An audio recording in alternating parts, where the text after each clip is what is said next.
सभी साधकों को बहुत बहुत प्रणाम। आज हम बात करने वाले हैं थोड़ा सा गीता के ऊपर।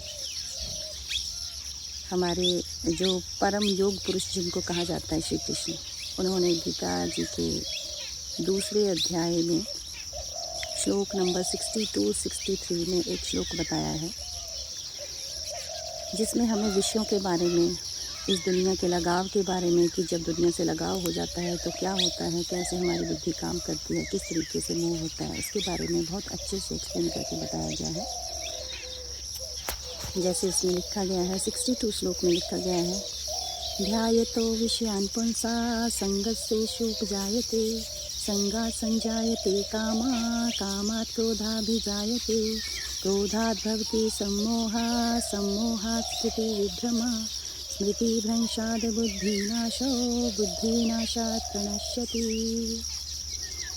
कई साधकों को ये समझ ही नहीं आया होगा कि क्या कहा गया है। इसका हिंदी अर्थ ये है, ध्यायतो विषयान् पुंसा, कि जब इंसान जो है विषयों का ध्यान करता है। विषय क्या? भोग विलास। इस संसार में जितने भी भोग पदार्थ हैं, अपने सुख सुविधाओं के बारे में जब इंसान सोचता है, ध्यायतो विषयान् पुंसा संगस्तेषु जायते, तो उससे क्या हो जाता है, उसको उन विषयों के बारे में, जिसके बारे में वो सोचता है, उसके बारे में उसकी आसक्ति जाग जाती है, उसको लगाव हो जाता है उन चीज़ों से। जितना वो उन चीज़ों के बारे में सोचता है, उनको पाने के लिए उसका जो लगाव जो है वो बढ़ जाता है। संगस्तेषु जायते संगात् संजायते कामा। अब क्या होता है कि जब संग हो गया, मतलब जब लगाव आपका इतना ज़्यादा उन चीज़ों के प्रति बढ़ जाता है, तो काम की भावना जो है, कामना, काम मतलब कामना, इच्छाएं जो हैं वो आपकी उन विषयों को प्राप्त करने के लिए जाग जाती हैं।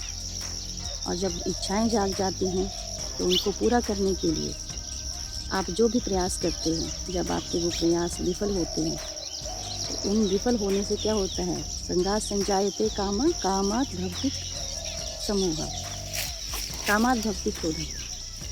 तो काम, जब वो कामनाएं आपकी पूरी नहीं होती हैं तो क्या होता है, क्रोध उत्पन्न होता है कि हमारी इच्छाएं, हमें भोग विलास वो पूरा क्यों नहीं मिल रहा है, जो पदार्थ हम चाहते हैं वो हमें क्यों नहीं मिल रहे हैं। उनको प्राप्त करने के लिए आप जो भी प्रयास, जो भी प्रयत्न, जो भी तौर तरीके आप अपनाते हैं, जब वो कंप्लीट नहीं होते हैं तो आपका क्रोध जो है वो चरम सीमा तक पहुंच जाता है। जब वो क्रोध आपका चरम सीमा तक पहुंच जाता है, क्रोध जब उत्पन्न हो जाता है, क्रोधात् भवति सम्मोहः, तो क्रोध से क्या उत्पन्न हो जाता है, सम्मोह।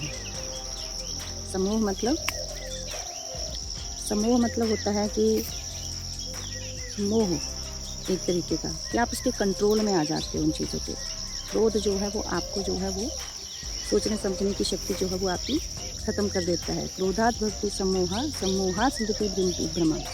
सम्मोह उत्पन्न होने से आपकी जो स्मृति है, स्मृति मतलब याददाश्त नहीं बोलेंगे, स्मृति मतलब आपकी सोचने समझने की जो शक्ति है, स्मृति विभ्रमा, उसमें भ्रम पैदा हो जाता है। आप भ्रम के कंट्रोल में आ जाते हो। स्मृति भ्रंशात् बुद्धि नाशो, और जब स्मृति का भ्रंश हो जाता है, जब आपकी विवेक शक्ति जो है वो खत्म हो जाती है, तो इससे क्या होता है, आपका बुद्धि खत्म हो जाती है, तर्क शक्ति आपकी जो है वो समाप्त हो जाती है। और बुद्धि नाशात् प्रणश्यति, और जब बुद्धि का नाश होता है तो मनुष्य का जो है वो सर्वनाश हो जाता है। तो इसलिए इन कामनाओं को थोड़ा कंट्रोल्ड वे में ही रखा जाए, और ऐसी कामना रखी जाए कि जिससे आपका जो है वो मनुष्य का उत्थान हो।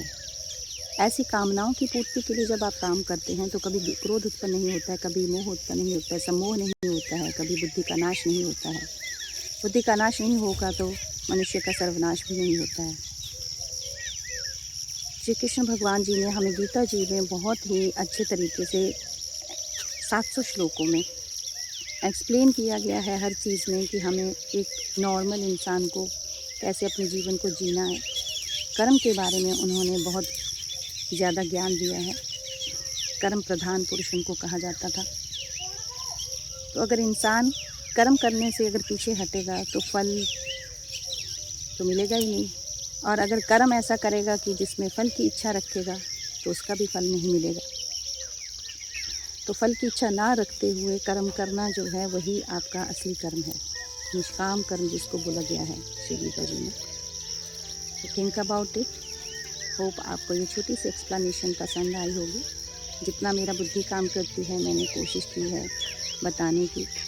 बाकी आप सभी विवेकी पुरुष हैं, विवेकी सनातन धर्म की संतानें हैं, इसके बारे में ज़्यादा सोच सकते हैं। तो अपनी सुगीता जी का डेली स्वाध्याय करना जो है वो बहुत ज़्यादा ज़रूरी है, जिससे कि आपके जीवन में रोज़मर्रा में जो भी आपके कर्म हैं उनके ऊपर आप ध्यान रख सको, किस तरीके का आपको कर्म करना है, किस तरीके की आपको जो है वो आचरण करना है। एक श्लोक को भी अगर आप अपने जीवन में अपने आचरण में उतार लेते हैं तो आपका जीवन सफल हो जाएगा।